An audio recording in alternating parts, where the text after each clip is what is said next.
This conference will now be recorded. अद्य मंगलवासरः अथवा बहुमवासरः ज्येष्ठ शुद्ध एकादशी दिनांक 2 जून 2020 चरक सूत्र सन अध्याय 24 शंखं चक्रं गदल्पां दधसमृतघटं चारुदोर्भिश्चतुर्भिः सूक्ष्मस्वच्छातिहृद्यां शुकपरिविलसन् मौलिमं भोजनेत्रं कालाम्भोदोज्ज्वलाङ्गं कटितटविलसच्चारुपीताम्बराढ्यं वन्दे धन्वन्तरिं तन् निखिलगतवनप्रौढदावाग्निलीनम् प्रौढदावाग्निलीनम् ब्रह्मणो हि समारब्धा मात्रेयाद्येषु पूषिताम् अस्मदाचार्यपर्यन्तां वन्दे गुरुपरम्पराम् आयुर्वेदरतं वन्दे माधवाख्यं आयुर्वेदामृतं सर्वं शिष्येभ्यो यः प्रदत्तवान् द्रष्टाज्ञानी दृष्टकर्मा कृतकर्मा तथैव च अध्यापको विषक्श्रेष्ठो महान् संशोधकस्तथा गुणैरेतैः समुदितैः यत्कार्यं प्रतनोति सः समृद्ध्यर्थं निकार्यस्य वयं तु प्रयताम सरस्वत्यै नमो यस्याः प्रसादात् पुण्यकर्मभिः बुद्धिदर्पणसन्धान्तं ददृगदध्यक्षमीक्षते आत्रेयं प्रथमं वन्दे आयुर्वेदजगद्गुरुम् आयुर्वेदामृतं सर्वं गृहीत्वा हि सुरेश्वरात् अग्निवेशादिकेभ्यो यत् प्रेच्छद्मुनि सत्तमः प्रथमं तन्त्रकर्तारम् अग्निवेशं नमाम्यहम्।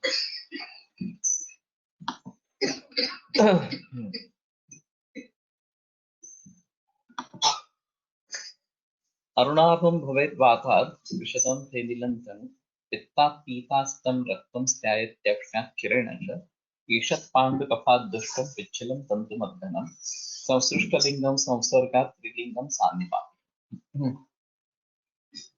तर्हि यत् वातात् दुष्टं भवेत् तत् अरुणाभं विशदं फेनिलं तन् केनचित् इह उक्तं यत् तस्य कश्चन बिन्दुः जले स्थितो भवति चेत् तर्हि तत्र एतेषां वर्णानां व्यक्तत्वं स्यात्।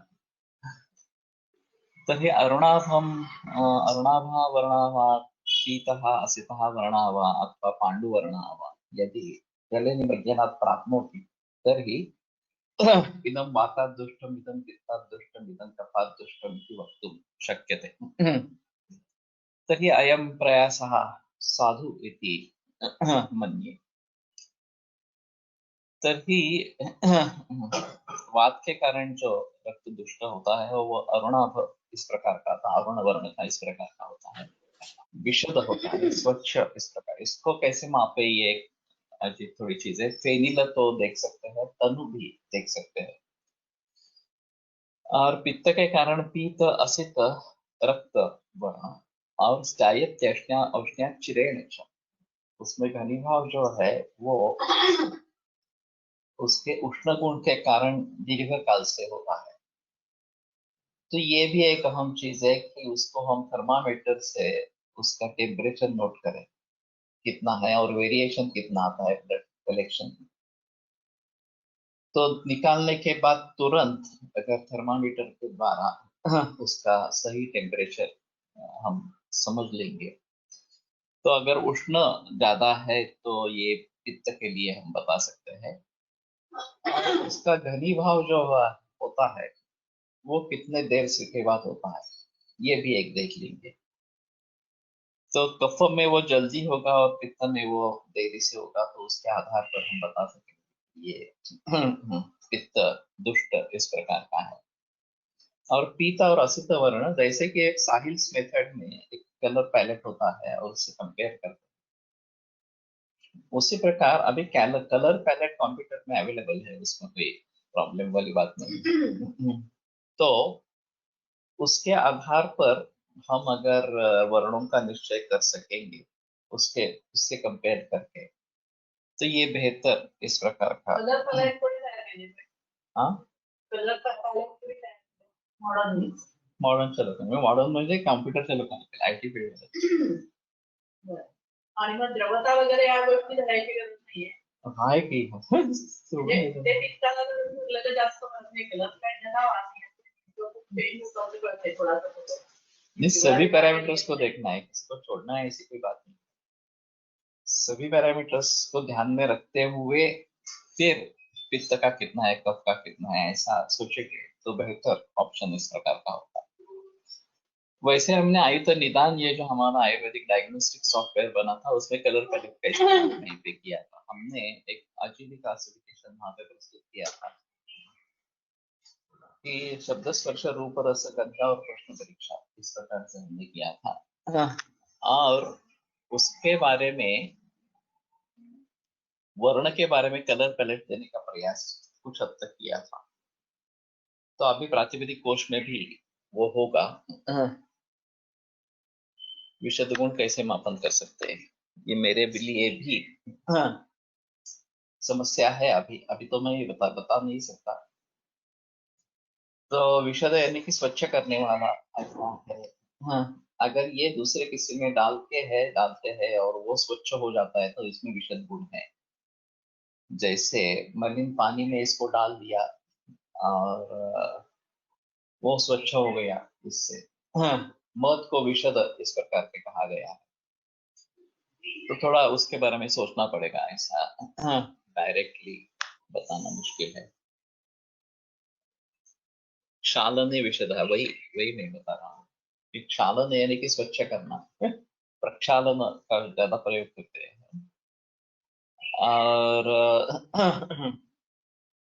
हस्त प्रक्षालन, मुख प्रक्षालन, ये जो है वहां जो मलिन भाव है उसको निकाल देता है। तो अगर वात का संबंध है तो अन्य मलिन भावों को दूर करता होगा, विशद गुण इसमें है। तो इसमें थोड़ा सोचना पड़ेगा, ऐसा सीधा बताना थोड़ा मुश्किल है, लेकिन ठीक है, विचार तो करते रहेंगे, चीज है। तो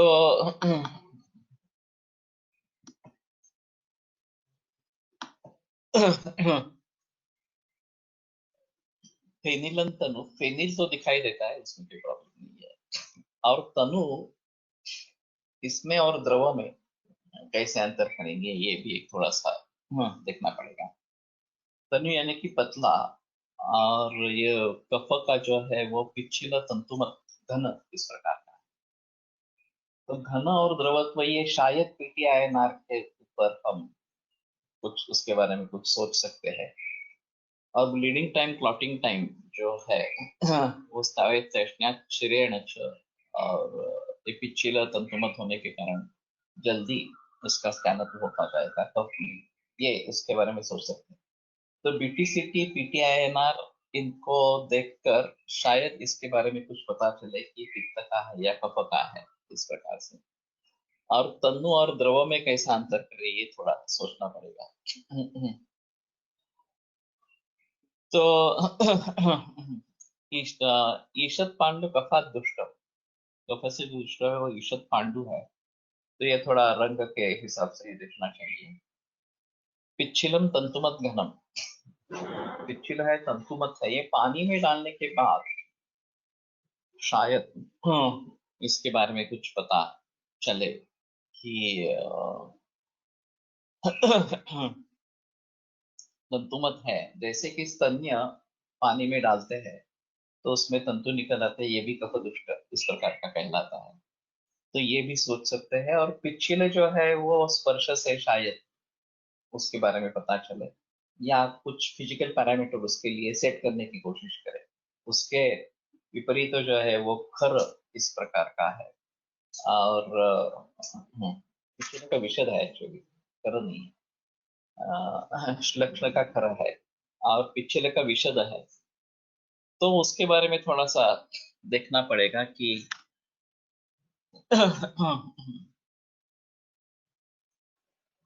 उसको वो दूर करता है क्या, इस प्रकार से। मध जसे स्पर्शाला, दर्शनाला रूक्ष नाही, स्निग्ध नाही, विशद आहे, तसे रक्त विशद आहे दर्शन स्पर्शाने।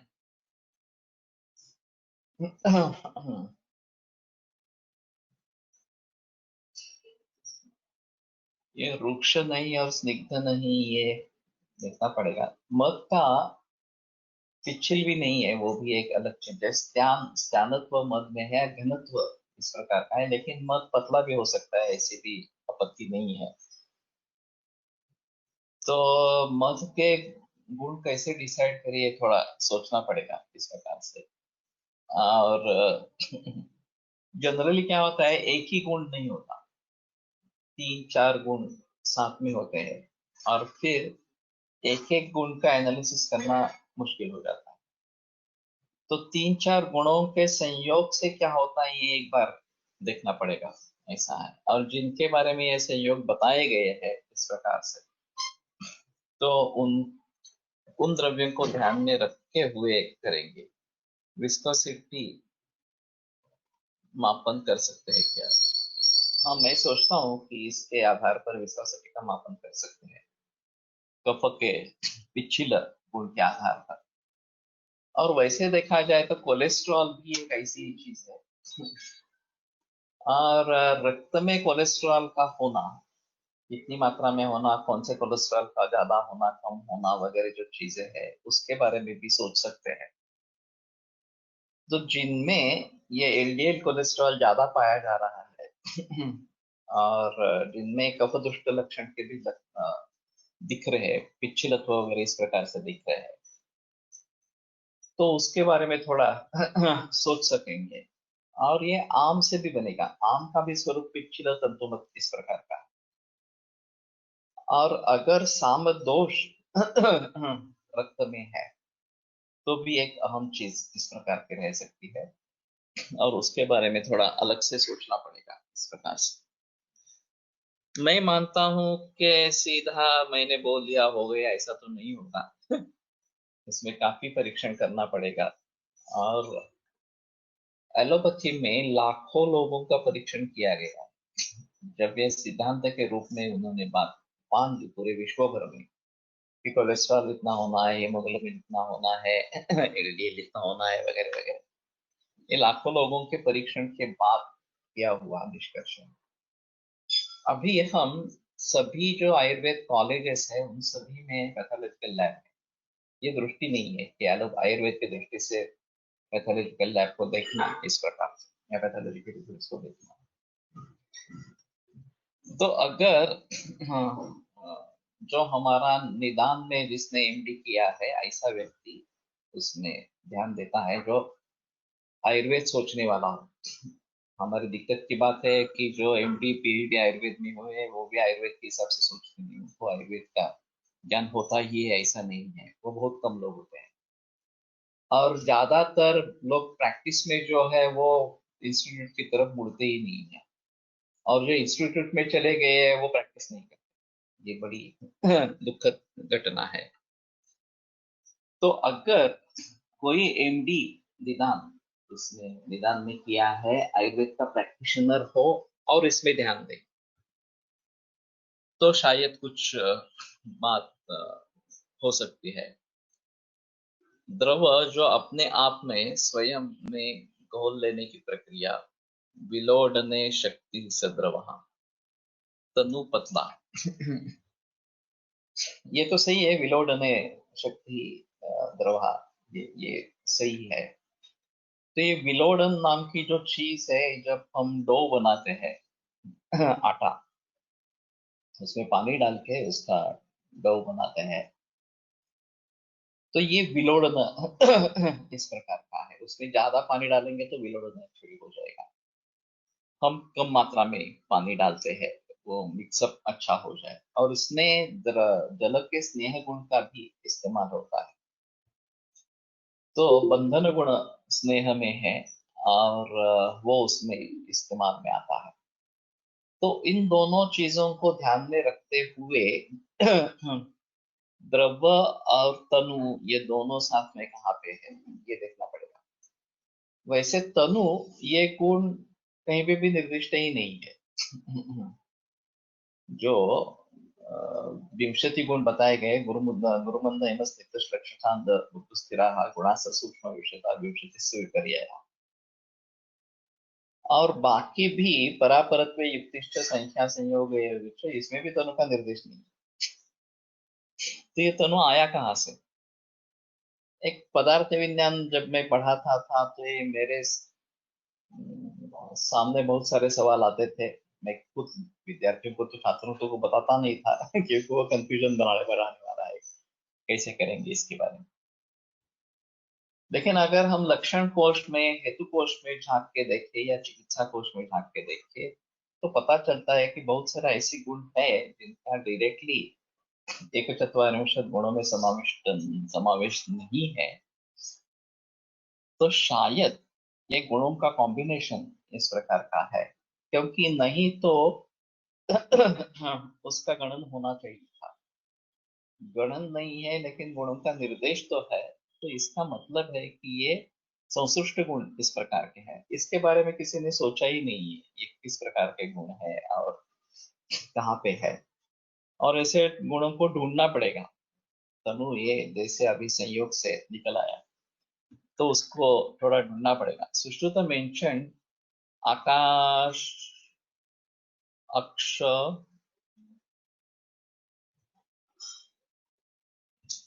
स्कंदित्व इन बोथ इन वात दुष्ट पित्त दुष्ट रक्त। तो अस्कंदित्व का मतलब है कि उसका ग्रथिलत्व न होना, इस प्रकार का पतला हो रहना। पित्त में उष्ण गुण के साथ होता है ऐसा मान लेंगे।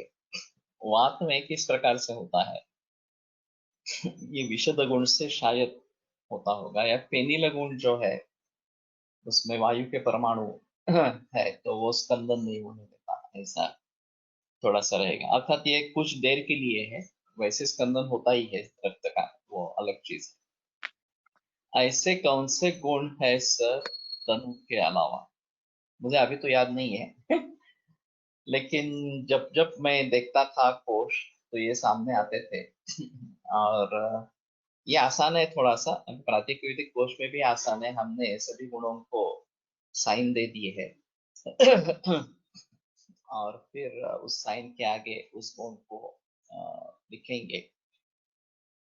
तो ये हेतुलिंग औषध कोश से भी निकल पता आएगा और प्रातिपदिक कोश से भी पता चलेगा। लेकिन ये तत्वज्ञान के हिसाब से बहुत अहम बात है, और कॉम्बिनेशन ऑफ गुण ये बहुत ही अहम चीज है। एक गुण जनरली नहीं होता है, 3-4 गुण कम से कम होते हैं एक एक द्रव्य में। उसमें परिवर्तन भी हो सकता है, ये भी है संस्कारों विगुणांतराधानम, लेकिन उसमें ज्यादातर पता चला है कि गुरु और लघु ये 2 गुण बदलने वाले हैं, बाकी गुण ज्यादा बदलने वाले नहीं है। तो ये भी संस्कार गुणांतराधानम, ये किस चीज के बारे में गुण बदल सकते हैं, ये अहम चीज इस प्रकार की रहेगी और उसके बारे में थोड़ा सोचना पड़ेगा। तो मेरे कहने का मतलब है कि इस सूत्र को भली भांति देखे और प्रैक्टिकल करने की कोशिश करें। हमारी सबसे बड़ी समस्या है कि हम प्रैक्टिकल नहीं करते। तो अगर प्रैक्टिकल करेंगे तो ग्रंथों में से और जानकार भी निकल आएगी। रक्त के बारे में अगर सोचना है तो रक्त लक्षण संबद्ध शारीरादि भावा, ये एक परिशिष्ट है लक्षण कोश में। तो रक्त के संबंध में भी जितने भी भाव है वो सभी सामने आ जाते हैं, इसमें गुण भी मिल जाएंगे। एक बार देख लेंगे, शायद इसमें कुछ मिल जाता है इस प्रकार से।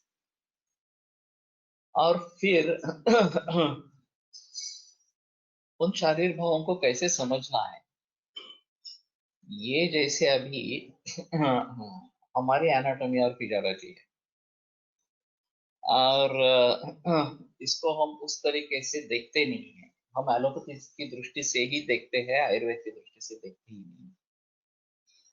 मुझे एक आश्चर्य हुआ, ये निसार शेख परसों मिलने के लिए आया था। उसने आयुर्वेदिक एनाटॉमी और आयुर्वेदिक फिजियोलॉजी के लिए सांख्य तत्व से आरंभ किया है और ये हमारा आयुर्वेदिक एनाटॉमी है, ऐसा बताने का प्रयास किया है। तो ये प्रशंसनीय है, क्योंकि सुश्रुत की भी शुरुआत सांख्य तत्वज्ञान से हुई है, शारीरिक सांख्य चरक की भी शुरुआत सांख्य तत्वज्ञान से हुई है। और हम कभी इस प्रकार से देखते नहीं है। एक सांख्य तत्व ज्ञान का भी आरंभ है, चेतना धातु रत्वे का स्मृत पुरुष संज्ञा का, ये भी चरकाचर्य बताते हैं। पुनश्च धातु भेदेन चतुर्विंशतिक स्मृतः और षड्धातु का पुरुष पंचमहाभूत शरीर समवाय पुरुष, ये भी बताते हैं। तो ये वैशेषिकों का है, ये न्याय का है, या फिर ये सांख्य तत्व ज्ञान का है, ये वेदांत का है, इस प्रकार से बता सकते हैं। और दोनों की शारीर स्थान की शुरुआत इसी से हुई है, सांख्य तत्व ज्ञान या वेदांत तत्व ज्ञान। योग चरक शारीर स्थान पहले अध्याय में बहुत सारा योग बताया। तो इस दृष्टि से अगर हम देखें हमारे शरीर को हमारे एनाटॉमी और फिजियोलॉजी को, इस प्रकार से उसने वो मनोमय कोश, ज्ञानमय कोश, अन्नमय कोश वगैरह के बारे में बताया गया है। ये उपनिषद से है, ये डायरेक्टली आयुर्वेद के ग्रंथों में इसका कोई वर्णन नहीं है, लेकिन ये उपनिषद से है। अन्नम ब्रह्मेति व्यजानात् वगैरह वगैरह इस प्रकार से।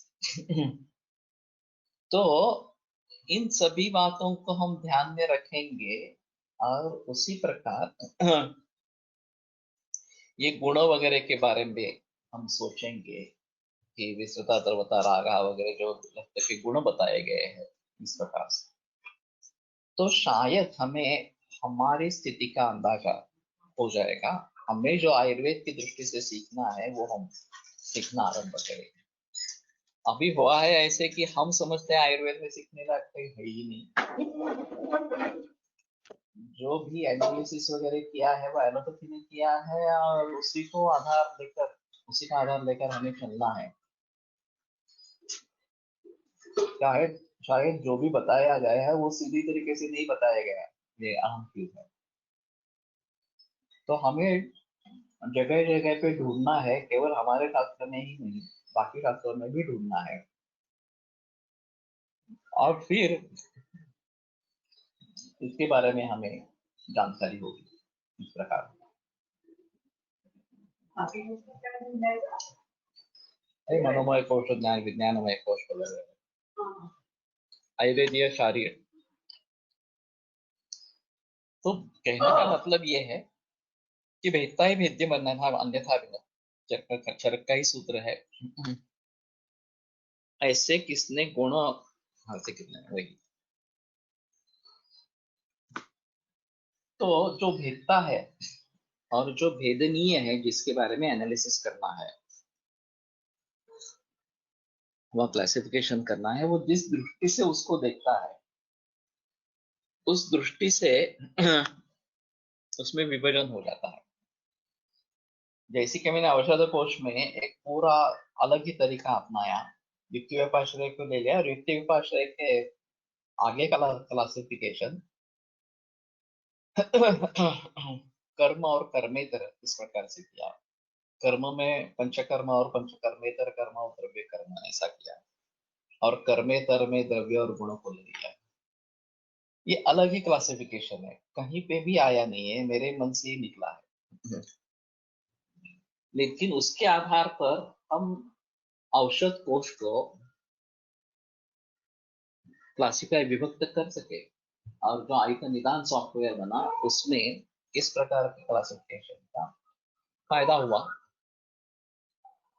तो बताया क्या गया है, कर्म करने के लिए बताया गया है या कर्म के और कुछ बताया गया है, द्रव्य कुछ बताया गया है, गुण कुछ बताया गया है, उसके आधार पर ये क्लासिफिकेशन बेस्ड है। तो इस प्रकार से भेदता ही भेद्यम अन्यथा विनति, जो भेदता है वो भेद्य जो चीज है वो दूसरे किसी तरीके से कर सकता है। पिता सित का अर्थ क्या है? पी है, पिता सित नहीं, पीता असित। पीत यानी कि पीत वर्ण, और असित यानी कि जो शुक्ल वर्ण नहीं है, उसका ज्यादातर मीनिंग ब्लैक कलर ऐसा करते हैं। सित यानी कि शुभ्र श्वेत वर्ण, और असित यानी कि श्वेत जो न हो, इस प्रकार का। पितासित में मैं समझ नहीं रहा क्या। और सब सवाल आएंगे तो ये ऊपर चला जाएगा। तो कहने का मतलब है कि हम इसको भली भांति देखें। और अभी फिजिकल पैरामीटर्स बहुत सारे उपलब्ध है, फिजिक्स में काफी तरक्की हुई है, और इन सभी को हम भली भांति समझ सकते हैं। इसका इस्तेमाल पैरामीटर डेवलप करने के लिए कर सकते हैं। और अगर एलोपैथी के डायग्नोसिस के साथ हम आयुर्वेद डायग्नोसिस दे दें, वैसे बहुत सारी लैब्स में बहुत काफी मात्रा में खून जांच करने के लिए आता है, चाहे वो सीबीसी हीमोग्राम करना हो या ब्लड शुगर करनी हो, खुद स्कैन करना हो और कुछ करना हो, तो उसी में से थोड़ा सैंपल लेके आयुर्वेद की दृष्टि से वातदुष्ट है, पित्तदुष्ट है, कफदुष्ट है, ये बता सकेंगे। आज का सुबह का जो मैंने बताया है वैद्य का विश्व एक विहंगम अवलोकन, इसमें यही बात कही है कि पूना में इस प्रकार के एक लैब सपोर्ट हो सकती है। यहाँ काफी मात्रा में वैद्य है, और ये मिलकर एक लैब अगर शुरू करे तो सभी वैद्य उसमें अपने मरीजों को भेजे, और वो एलोपैथी के डायग्नोसिस के साथ आयुर्वेद का वातदुष्ट दुष्ट पित्त दुष्ट वगैरह का निदान दे दे, मुफ्त में दे दे, और फिर उसके कारण क्या है ये भी बताए, उसके लिए चिकित्सा क्या है ये भी बताए। तो श्रृंग अलाभो जलों का ये जो बताया गया है, श्रृंग वातदुष्ट के लिए, अलाभो कफदुष्ट के लिए, और जलों का पित्त दुष्ट के लिए, इस प्रकार से वो रक्तमोक्षण के उपायों का उसमें पीता सित्त में पीत वर्ण या पीत और असित दोनों का मिलाप होगा, या पीत भी होगा असित भी होगा, दोनों का हो सकेगा, ऐसा है। या श्लोकावर दिलेले रक्ताचे गुण, श्लोकात दिलेले रक्ताचे गुण दर्शनेंद्रिय गम्य आहेत, क्लिनिकल परीक्षणासाठी। दैट इज ट्रू, बट ऐसा है ना थोड़ा सा कि अभी के यंत्रों के सहायता से हम प्रत्यक्ष से थोड़े आगे जा सकते हैं। जो केवल इंद्रियों द्वारा परीक्षण होगा उसके हम काफी आगे निकल चुके हैं। ये एक्सरे, सीटी स्कैन, एमआरआई, स्कोपीज वगैरह वगैरह जो है, तो ये प्रत्यक्ष का ही बढ़ा हुआ रूप है एक्चुअली। मैंने जो पदार्थ विज्ञान की किताब लिखी है उसमें लिखने का प्रयास किया है कि इसको भी प्रत्यक्ष प्रमाण मानकर चलना चाहिए आगे। केवल जो इंद्रियों द्वारा प्रत्यक्ष सीधा होता है वही प्रत्यक्ष, ऐसा हम नहीं कह सकते। सिर्फ बात यह है कि उसमें स्टैंडर्डाइजेशन होना ये एक अहम चीज है, और स्टैंडर्डाइजेशन तभी होगा जब हम सब्जेक्टिविटी छोड़कर ऑब्जेक्टिविटी तक आएंगे। नहीं तो मुझे लगता है कि थोड़ा पीता सी तरफ वर्ण है, दूसरे को लगता है नहीं नहीं ये रक्त वर्ण है, तीसरे को लगता है और कुछ है, तो ये बात बनेगी नहीं। तो अगर हम पैरामीटर सेट करें कि कलर पैलेट के इस आधार पर ये पीता सित है, ये रक्त है वगैरह वगैरह, इसका क्या पांडु है, इस प्रकार से जो सभी के लिए कॉमन हो तो उसमें हम बता सकते हैं कि हाँ ठीक है, इसको इस प्रकार का वर्ण समझकर चलना चाहिए। तो स्टैंडर्डाइजेशन होना एक जरूरी बात इस प्रकार की। अभी सीसीआरएफ ने ठान ली है कि वो आयुर्वेदीय द्रव्यों का, औषधियों का स्टैंडर्डाइजेशन करे इस प्रकार से। ये प्रयास पीछे भी हो चुका था, और पाध्याय नाम के एक पुणे यूनिवर्सिटी में थे माइक्रोबायोलॉजी या केमिस्ट्री के, और उन्होंने ताम्र भस्म और लोह भस्म इनके ऊपर काम किया था आयुर्वेद रसशाला की तरफ से, और उनका ये कहना था कि स्टैंडर्डाइजेशन आयुर्वेद में होगा नहीं क्योंकि वो बोलते हैं कि ताम्र के शुद्धि की प्रक्रिया, ताम्र के भस्म की प्रक्रिया 169 योग है, परंपराएं हैं। क्या स्टैंडर्डाइजेशन करेंगे? और ये भी एक उनका कहना था कि हम जिस पर्पज से कर रहे हैं वो भी एक अहम चीज है। वैसे दाता गुरुजी ने भी बताया है कि अभ्रक भस्म संतर्पण द्रव्यों से मारित, अपतर्पण द्रव्यों से मारित, दोनों तरीके से हो सकता है। तो हम किस चीज के लिए वो उसका इस्तेमाल करना चाहते हैं उसके अनुसार हमें शोधन या मारण इस प्रकार का करना है। तो ये बड़ी अहम चीज है। Vaidya Sandeep Kad is working on this colour palette, very good. तो उसको मुझसे बात करने के लिए कहो, मैं भी करूंगा, कोई प्रॉब्लम नहीं है। रक्त परीक्षण करायच्या म्हणून रक्तमोक्षण असे करावे लागेल, कारण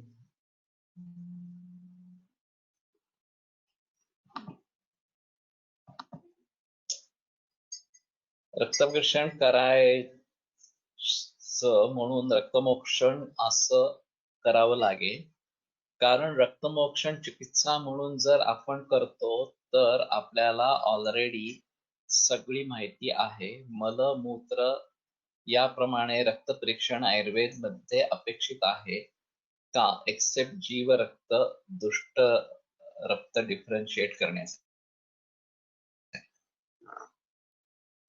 ये चीज तो हो सकती है, उसमें कोई प्रॉब्लम नहीं है एक्चुअली। मैं इसलिए कह रहा हूं जब हम रक्तमोक्षण करेंगे और रक्त का परीक्षण करेंगे वो सब्जेक्टिव रहेगा, और जो लैब में करेंगे वो ऑब्जेक्टिव हो जाएगा। और उसमें बहुत सारे सैंपल मिलेंगे। हम जो करेंगे वो सिर्फ हमारे मरीजों के सैंपल्स के बारे में सोचेंगे। एक चीज कर सकते हैं कि सैंपल हम ही कलेक्ट करें मरीज का और लैब को भेज दें, और जो हमने कलेक्ट किया है उसमें से थोड़ा साथ बगल में रखे और उसकी परीक्षा खुद कर ले, और जो लैब से आएगा आयुर्वेदिक निदान उससे मैच कर ले, तो ये ज्यादा बेहतर इस प्रकार का होगा। हाँ, और लोगों में इसकी पहचान ही नहीं है कि आयुर्वेद की दृष्टि से रक्त परीक्षण होता है, शुक्र परीक्षण होता है, मूत्र परीक्षण होता है, मल परीक्षण होता है। इसके बारे में सर्वसामान्य लोगों को मालूम ही नहीं है। उनको मालूम है कि ये तो सिर्फ एलोपैथी का मामला है, आयुर्वेद में ऐसा कहाँ है इस प्रकार से।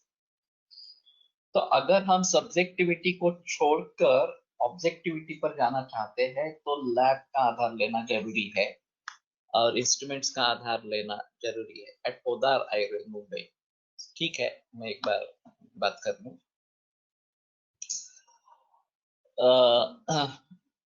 वातेन दुष्टम पुरीश शव शाव वर्ण, ओके, सांगितले आहे, आणि वातेन दुष्टेन म्हणून दुष्टेन अरुणम सांगितले आहे। रक्त जे आहे इथे ते सुश्रुत संहितेत अरुण कृष्ण सांगितले आहे। एकच दोष दुष्ट झाल्यानंतर दुष्य जे असेल त्याप्रमाणे वर्ण वेगळा उत्पन्न होतो का? लिखा है तो वही होता है। सिर्फ ऐसा है कि फिर मैं कहूंगा कि कलर पैलेट का इस्तेमाल करो, उसमें शेड्स आएंगे और उसको भली भांति इस प्रकार से देखना है। और ये सभी चीजें अभी कोश से प्राप्त हो सकती है, प्रातिपदिक कोश है या त्रिस्कंद कोश हो, सभी वर्ण उसके गंध वगैरह के बारे में जानकारी इसमें हासिल हो जाएगी। और सब रेफरेंसेस को इकट्ठा करके फिर उसके बारे में सोचना। अधूरी जो जानकारी होगी उसके आधार पर काम नहीं हो सकता। नई कार्सनेन अगर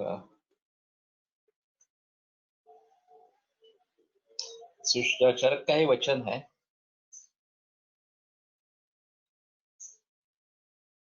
कि आधे अधूरे जानकारी से काम नहीं चलता। कृष्णंदे ज्ञातुम शक्यते, नई कार्सन्यावयवेन कृत्स्नं ज्ञातुम शक्यते। विमान स्थान में है कहीं पे। कि कार्य का अवयव एक हिस्सा लेकर उसके आधार पर संपूर्ण जो चीज है उसके बारे में हम ज्ञान नहीं कर पाते हैं। ये उनका स्पष्ट निर्देश चरक का है। और इसी बात को लेकर मैन द अननोन, ये नोबेल प्राइज विनर किताब में अलेक्सिस कैरल ने बताया कि allopathy will never reach a human being. नहीं ज्ञानावयवेन कृष्णे ज्ञेय ज्ञानम नहीं ज्ञानावयवेन कृष्णे ज्ञेय ज्ञानम उत्पद्यते। अभी थोड़ा थोड़ा मुझे और याद आ रहा है, क्योंकि वो जो लिविंग को देख रहे हैं आदमी या मानव जो है, वो केवल इन सिस्टम से भरा हुआ ऐसी चीज नहीं है। उसमें मन है, अहंकार है, बुद्धि है, आत्मा है, और उनके बारे में कोई भी जिक्र एलोपैथी में है ही नहीं। तो अगर ज्ञानावयव लेकर इन सभी फिजिकल पैरामीटर्स को लेकर एलोपैथी ढूंढ रही है, सोच रही है और जानकारी हासिल कर रही है, तो कृष्ण ज्ञानम नहीं उत्पद्यते, तो कृष्ण ज्ञेय जो है उसके बारे में जानकारी हासिल हो ही नहीं सकती। और ये बात चरक ने इतने सालों से पहले बताई है। अलेक्सिस कैरल ने इसका भलीभांति इस्तेमाल उसके इस किताब में किया और उसको नोबेल प्राइज मिल गया उसके आधार पर कि allopathy will never reach, modern medicine will never reach human being. और ये 80-90 बरस पुरानी बात इस प्रकार की है।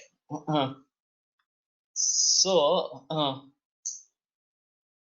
वाताने दुष्ट रक्त अरुण वर्णाचे सांगितलेले आहे। Sir request all student to ask question in Hindi please. या ये मैंने कई बार बताया है, फिर भी एक बार दोहराता हूँ कि हिंदी में ही क्वेश्चंस पूछे इस प्रकार से। तो कहने का मतलब है कि अभी टेक्नोलॉजी अवेलेबल है, उस टेक्नोलॉजी का किसको किस ढंग से इस्तेमाल करना है ये अपने अपने आधार पर निश्चित है। बैंक ने एक टेक्नोलॉजी अपना ली है, हाँ, जो बुकिंग करने वाले वगैरह है, विमान, रेलवे वगैरह, उन्होंने एक टेक्नोलॉजी अपनाई है, आईटी का ही है ये सभी। सो हमने एक टेक्नोलॉजी ले ली त्रिस्कंद कोश बनाने में या प्रातिपदिक कोश बनाने में। वैसे ये स्कोपी वगैरह जो है ये भी एक टेक्नोलॉजी है, पैसा लगी ये भी एक टेक्नोलॉजी है। तो जिसको जिस ढंग से उस टेक्नोलॉजी का इस्तेमाल करना है वो अपने बारे में उसके बारे में सोचे, अपने आप उसके बारे में सोचे। तो ऑल्सो कृष्ण ही लोको कृष्ण ही लोको बुद्धिमताम आचार्य शत्रुश्च अबुद्धिमताम। सो ये भी लिखा गया है कि सभी जग बुद्धिमान आदमी के लिए आचार्य जैसा गुरु है। वो अगर सीखना चाहता है तो कहीं भी सीख सकता है, और नहीं सीखना चाहता तो भले अच्छे गुरु के पास हो लेकिन कुछ भी नहीं सीख पाएगा, ये भी निर्भर है। तो कहने का मतलब है कि अगर हम सब्जेक्टिविटी से ऑब्जेक्टिविटी में उतर आए तो हम शास्त्र को पूरे विश्व भर में ले जा सकेंगे। और ये साइंटिफिक सिस्टम है ऐसा वो समझेंगे। वास्तव में आयुर्वेद साइंटिफिक बहुत ही ज्यादा है, एलोपैथी से बहुत ही ज्यादा साइंटिफिक। फिर भी ये बात लोगों के कहने के लिए उनके जो पैरामीटर्स है या उनकी जो टेक्निक है उसका आधार हम ले लेंगे तो ये शायद बढ़िया इस प्रकार का होगा। तो इसके बारे में सोचो, जो भी किसी लैब से जुड़ा हो वो उसके बारे में सोचे और फिर इसको हम आगे ले सकेंगे। तो संसृष्ट लिंगम संसर्गा त्रिलिंगम सान्निपाति। अगर दो दोषों के रक्त दृष्टि का सम्मिश्रण है, विलाप है, तो वो संसर्ग इस प्रकार का संसृष्ट लिंग होगा। और त्रिलिंगम सान्निपातिकम, सभी रक्त दृष्टि के लक्षण एक व्यक्ति में स्थित है तो सांदिपातिक इस प्रकार का कहलाएगा। पहले ये जरूरी है कि एक एक का अलग अलग से समझ ले और फिर संसर्ग और संधिपात के बारे में सोचेंगे। तपनीयेन्द्र गोपापम पद्मालक्तक संदीपम गुंजाफल सवर्णं च विशुद्धम विद्युषो।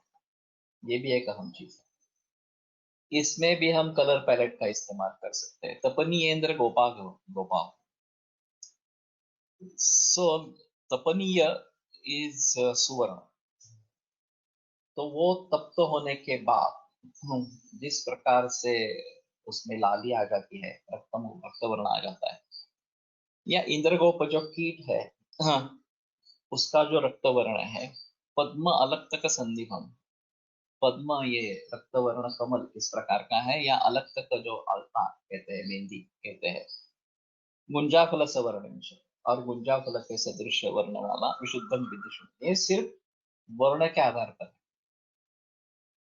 तो बेटर ऑप्शन है कि इन सभी के छायाचित्र सामने रखे, कलर फोटोग्राफ्स सामने रखे, और जो रक्त है वो इनके साथ में कंपेयर करें। ये भी एक अहम चीज हो सकती है कि अगर प्राणायाम से रक्त शुद्ध होता है, अंतकुंभक बहिकुंभक भली भांति हम करते हैं, तो ये भी दिखाई देगा कि इस प्रकार करने के बाद हम फिर रक्त की परीक्षा करेंगे और वो शुद्ध हो रहा है, ये इस प्रकार का हमें ज्ञान होगा। और जब सही मात्रा में शुद्ध हो जाएगा रक्त इस प्रकार से, तो हमारा जो बलवर्ण सुखायुष इसकी प्राप्ति इसके आधार पर हो जाएगी। तो उसके लिए लेकिन प्रयास करने हैं, ये कलर पैलेट्स वगैरह, इसके कलर फोटोग्राफ्स ऐसे लेकर उसको देखना है इस प्रकार से। और ये भी एक सिरा विभक्ति का जो वर्णन किया गया है कि 175 वात दुष्ट, 175 पित्त दुष्ट, 175 कफ दुष्ट और 175 शुद्ध रक्त का वहन करती है। तो वो शुद्ध रक्त का वहन करने वाली सिराएं कौन सी है, ये हमें देखना है। ये अभी पता नहीं है, वो विभक्त हो जाते हैं इस प्रकार से, और शायद इसका पता फीटल सर्कुलेशन में चले। एम्ब्रियोलॉजी में फीटल सर्कुलेशन किस प्रकार का होता है ये देखकर, ये जो सिरा विभक्ति का वर्णन वहां पे है, उस वर्णन को लेकर, हाँ, जो आदमी हमारे सामने खड़ा होगा उसके बारे में किस प्रकार के सिरा विभक्ति के बारे में सोचना है और कहाँ से रक्त लेना है। क्योंकि अगर हम आतोदुष्ट पित्तजुष्ट रक्त को निकाल रहे हैं तो निस्संशय उसमें ये शुद्ध रक्त के वर्णन लक्षण नहीं दिखने वाले। तो हमें ये सोचना है कि कहाँ से हमें शुद्ध रक्त मिलेगा, किन सिराओं से मिलेगा, और वैद्य सिरा है या नहीं है, कहाँ पे है, ये ढूंढना पड़ेगा। ये एक अलग रिसर्च का टॉपिक हो जाएगा कि प्रकार के जो क्लासिफिकेशन 700 सिराओं के बारे में दिया है, वो क्लासिफिकेशन कैसे करे इस प्रकार से, और फिर उसमें ये रक्त निकाले और वो विशुद्ध रक्त के साथ उसका तालमेल रखे, उसको देखने की कोशिश करे, और फिर वो कितना शुद्ध हुआ है नहीं हुआ है उसके बारे में सोचे। और अगर ठीक नहीं है तो जो देश काल साथ में विधि जो बताया गया है वो उसका पालन करना है, और वो पालन करने के बाद रक्त विशुद्ध होगा। ये सब अहम चीजें हैं जिसको प्रैक्टिकल में हम कर सकते हैं। ऐसी स्थिति नहीं है कि प्रैक्टिकल करने का नहीं कर सकते, इसमें प्रैक्टिकल कर सकते हैं, बिल्कुल कर सकते हैं, लेकिन ये दृष्टि होनी है। अगर दृष्टि ही नहीं है तो हम कुछ नहीं कर पाएंगे। ये सबसे अहम चीज इस प्रकार का है। तो मेरा सुझाव है कि इसके बारे में सोचो, वो फीटल सर्कुलेशन देखो एम्ब्रियोलॉजी में, वो कहाँ कहाँ पे सिराए गई हैं, और उसमें शुद्ध रक्त का वहन कहाँ से होता है इस प्रकार से। तुरंत आर्टरीज में चले मत जाना। नहीं तो लोग क्या करेंगे कि हाँ चलो हम आरती में देखते हैं, वो शुद्ध रक्त होता है रक्त के हिसाब से। ऐसा तो नहीं चाहते हैं। नाभि से उत्पन्न हुई सिरा ये ही इसके लिए ढूंढनी है कहाँ पे है, कैसी है, और वहां से अगर हम ये समझ पाते हैं कि ये सिरा शुद्ध रक्त का वहन करती है, तो उसके बारे में थोड़ा सोचना है, और फिर उसके आधार पर ये शुद्ध रक्त है या नहीं है ये देख लेना है इस प्रकार से। तो ये मेरा सुझाव दादा अच्छा है कि हम खुद रक्त का कलेक्शन करें, और चाहे कोई एलोपैथी की टेस्ट करनी है नहीं करनी है अलग चीज है, कम से कम हम सीबीसी तो कर सकते हैं, उसमें तो कोई प्रॉब्लम नहीं है बहुत सारे मरीज।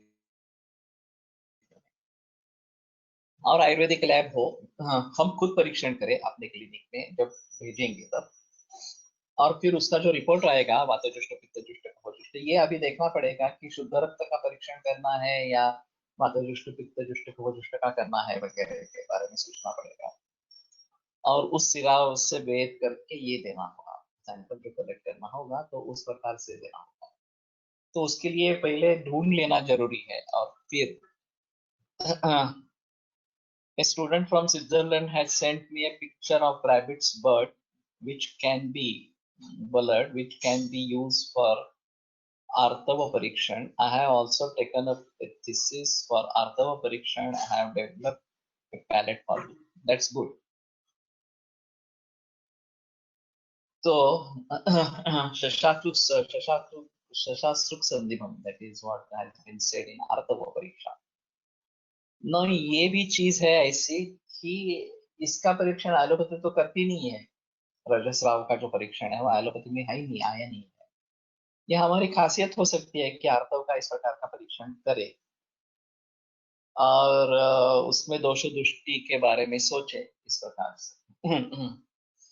तो जो एलोपैथी में नहीं है वो अगर हम मानेंगे, रस का विचार एलोपैथी में बिल्कुल नहीं है, दोष का विचार बिल्कुल नहीं है, वो रस दोष संबंध हम लोगों को बताएंगे और ये ऑब्जेक्टिव पैरामीटर्स लेकर चलेंगे, तो आयुर्वेद को हम स्थापित कर सकते हैं आधुनिक लोगों के लिए, आधुनिक जो साइंटिस्ट है उनके सामने उसको स्थापित कर सकेंगे। तो ये भी एक अहम चीज इस प्रकार के रहेगी। नात्युष्ण शीतम लघुदीपनीयम रक्तेपनीते हितमन्नपानम तदा शरीरं हि अनवस्थितास्त्रिक अग्निर्विशेषेण च रक्षितव्यः। तो रक्त मोक्षण के बाद क्या करना है इसके बारे में सुझाव है। वैसे देखा जाए तो रक्तमोक्षण करने के लिए स्नेहन स्वेदन कितने दिन करना है इसके बारे में कुछ निर्देश ग्रंथों में साक्षात नहीं है, और लोग अपने अपने तरीके से करते हैं, ऐसा थोड़ा सा है। तो मैं 3 दिन का पहले करता था, अभी मैं सोच रहा हूँ कि कुछ मरीजों में मैंने किया है पूरा स्नेहन स्वेदन होना है, जो सम्यक स्निग्ध लक्षण है तब तक स्नेहन करना है और स्वेदन करना है उसके साथ में। तो ये बेहतर ऑप्शन रहेगा कि अगर रक्तमोक्षण भी हमें करना है तो इस तरीके से हम आगे बढ़े।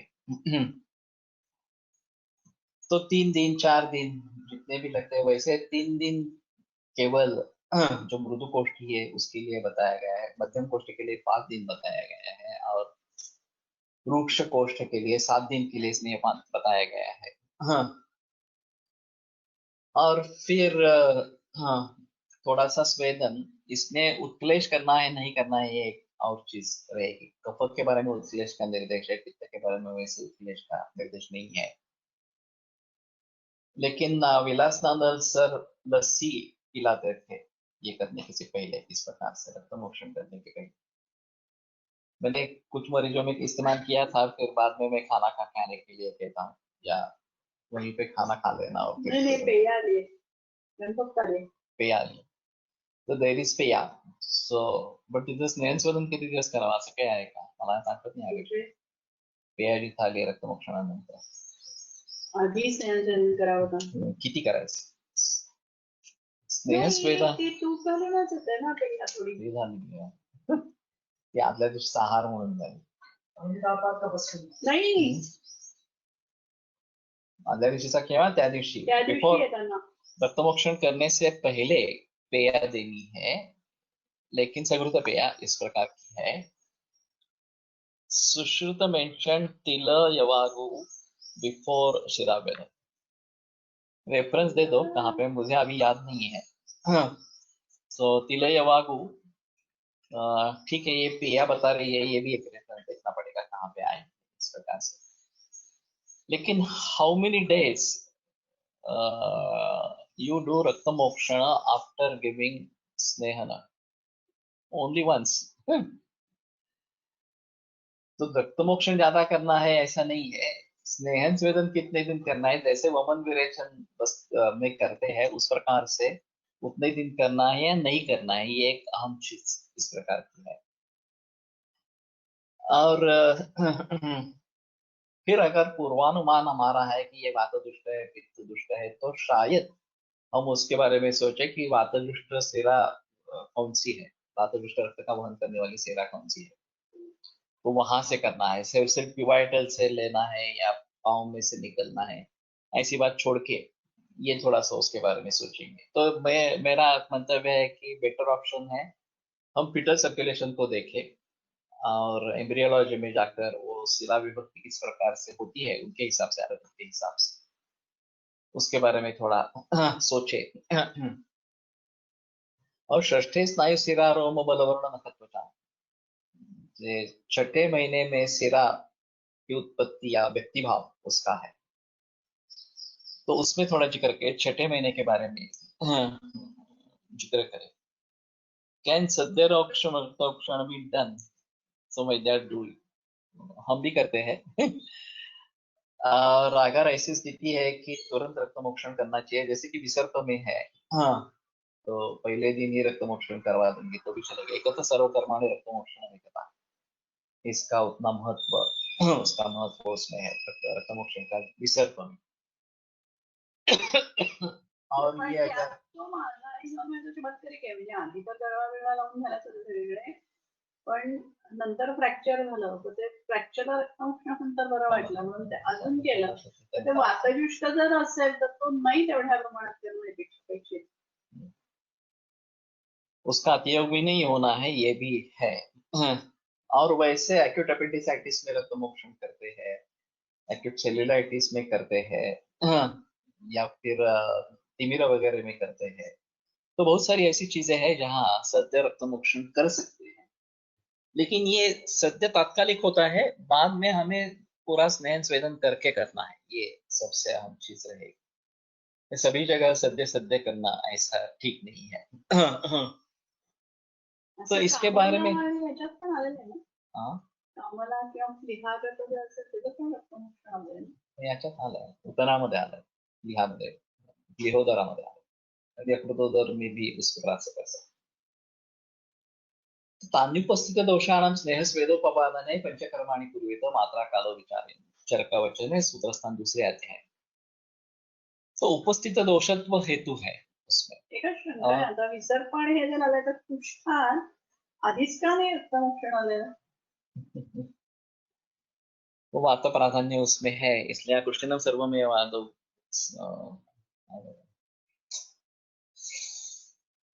आधा स्नेह पाने उपाचरित में, अभी श्लोक पक्का याद नहीं है। स्नेह पानी कुष्ठ में पहले करना है। Allopathy never reach human beings, statement given by which person, Alexis Carrel in his book Manly Unknown. So this is a famous book, readily available for free. Free PDF is available. You can go and Google it and you can download it. Sir, रोग के अनुसार स्नेहन का काल रक्त मोक्षण के लिए change होता है क्या? अगर ये बात सही है कि वात दुष्ट है तो 7 दिन लगेंगे और पित्त दुष्ट है तो 3 दिन लगेंगे, ये पॉसिबल है। और कफ के लिए 5 दिन लगेंगे, ऐसा है। लेकिन हमारा पूर्वानुमान होना है ये वात दुष्ट है पित्त दुष्ट है वगैरह इस प्रकार के। 14:31 सुश्रुत सूत्रस्थान 14:31 दल्हन मेंशन यवागो अत्र तिल यवागो तस्याः सुश्रुत ने यवागु बताई है और ये मंतव्य दल्हन का है, ठीक है। हमें उसमें कोई प्रॉब्लम नहीं है, लेकिन मूल ग्रंथों में क्या है ये हमारे लिए ज्यादा महत्वपूर्ण है। ये एक्सप्लेनेशन तो हम ले सकते हैं उसमें, ते सत्यस्नेहानच झालं नाही हे झाल्यानंतरचं हो ना, हो, स्नेहस्वेदन नंतर झाल्यावर त्याच्यात पण तुम्ही स्नेहन करायला सांगितलं अर्थ होतो आणि तू करूनच हे ह्याला काय सांगितलं असं मी आता बघितलं. ये शायद रक्त में स्थित दोष का उत्क्लेश करने की है। जैसे ये हम वमन के पूर्व दही वगैरह देते हैं उसका कफ का उत्क्लेश करने के लिए, उसी प्रकार ये कफ रक्त में स्थित दोषों का उत्क्लेश करने के लिए पण असं होगा। कीड क्लेश करायला ना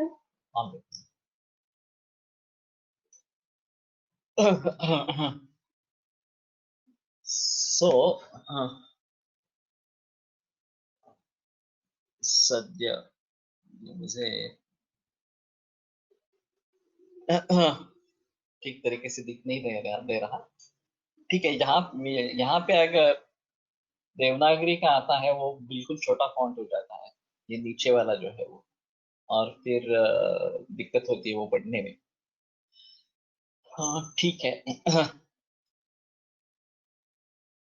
तो कहने का मतलब ये है कि कितने दिन स्नेहन स्वेदन करना है उसके बारे में थोड़ा सोचना पड़ेगा, और पूर्व क्या देना है ये भी सोचना पड़ेगा, और सिरा विभक्ति को जानकर कहाँ से रक्त मोक्षण करना है ये भी सोचना पड़ेगा। तो ये हम नहीं कर रहे हैं अभी, मैं भी नहीं कर रहा हूँ, तो उसके बारे में थोड़ा करेंगे। तस्याः सद्य स्नेहनीयत्वात् रक्तोत्क्लेशकरत्वाच्च, तो सीधा दिया है रक्तोत्क्लेशकर है इस प्रकार से, तो बेटर ऑप्शन है इस प्रकार से। तो यवागु तिल सहित इस प्रकार से देना ये अहम चीज रहेगी। सर तेल विदा ही होता है तो घी से अपेक्षा से रक्त के दोष ज्यादा उत्क्लेशित होंगे ना। अगर हम दोषों को ही निकालना है तो उत्क्लेश ही करना है। तो उसमें कोई प्रॉब्लम नहीं है, घी के बजाय ये देना है। तू सगुरुत पेया म्हणतेस तो कशात काय बघा, अगर रक्तमोषण से पहले सगुरुत पेया देनी है वो देखना पड़ेगा थोड़ा सा। Research on blood group is available. For example blood group O is पित्त प्रकृति and have mostly पित्तज व्याधीज and more prone to ulcers etc. असं कुठे आलंय? इसमें थोड़ा सा अंतर रहेगा मेरे ख्याल में। ठीक है, लेकिन जो भी काम हुआ है वो थोड़ा देख लेंगे, और इसको स्थापित करना बहुत मुश्किल है। यांनी केलं असेल कदाचित सिडॅक किंवा इतर लोकांनी म्हणतो केलं असेल। ये किसका काम है एक बार बता दो। मेरे प्रकृति के बारे में विचार बिल्कुल अलग है, और मैंने गुरुकुल में बहुत बार ये बताया है, हमारे चरक वाचन में भी ये बताया गया है। सूत्रस्थान का 7वां अध्याय चल रहा था तो उसके बारे में काफी जिक्र मैंने किया है। तो अभी जो प्रकृति की कंसेप्ट बताते हैं वो बिल्कुल विश्वसनीय है नहीं, और ये काफी कंफ्यूजन को बढ़ा देता है पूरे विश्व भर में। तो उसके बारे में थोड़ा अलग से सोचना पड़ेगा, लेकिन ब्लड ग्रुप का आयुर्वेद की दृष्टि से विचार एक चीज हो सकती है। किस प्रकार से प्रकृति से लेना है नहीं लेना है अलग चीज है, लेकिन दोषों के साथ उसका संबंध जुड़ाना एक तरीके से पॉसिबल है। Sven queries to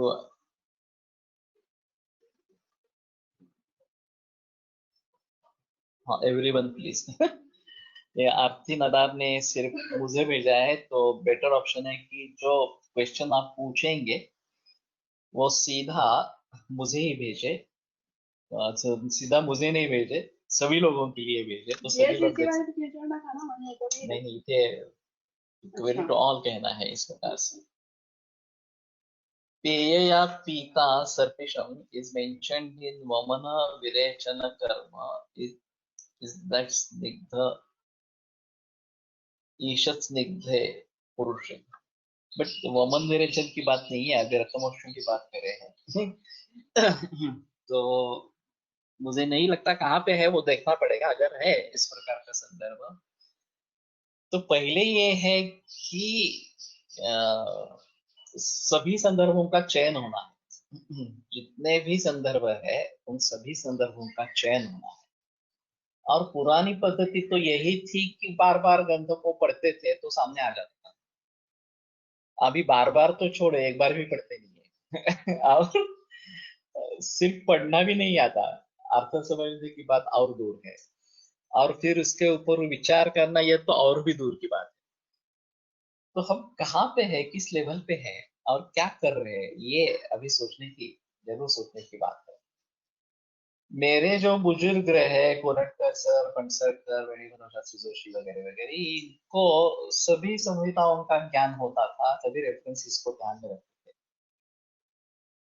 उनके दृष्टि से देखा जाए तो मैं भी अधूरा हूँ, क्योंकि मैंने बहुत सारे ग्रंथ पढ़ लिए हैं और अध्ययन निरंतर करता रहता हूँ। फिर भी इस प्रकार के संदर्भ अगर मुझसे छूट जाते हैं तो मैं समझता हूँ कि एक कमी है। अरे मेरी स्थिति है तो और लोगों की क्या स्थिति होगी, ये थोड़ा जरूर सोचना इसके बारे में। Can A session be taken on your views on प्रकृति? मैं जैसे विषय आएगा तो मैं बोलूंगा, ऐसा कुछ डिसाइड नहीं किया है।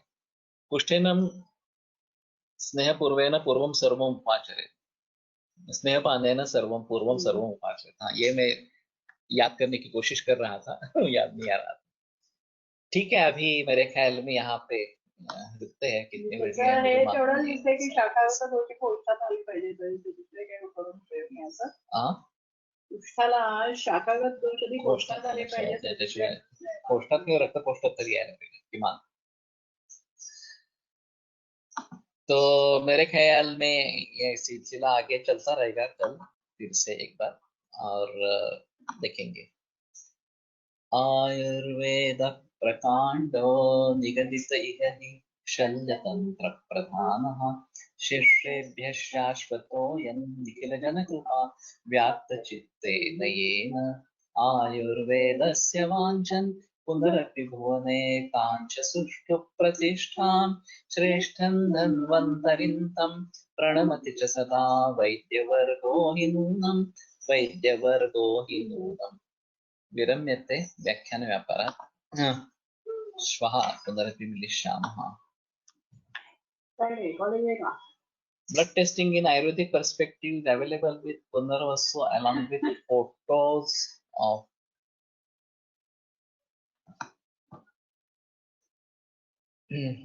अनुभव। सो इनको पब्लिश करना चाहिए अगर ये अवेलेबल है, शुरू किया है उन्होंने काम, तो उसको पब्लिश करना चाहिए। तो ठीक है, हम योगेश काले से एक बार बात कर लेते हैं और ये अगर अवेलेबल है तो उसके बारे में सोचेंगे।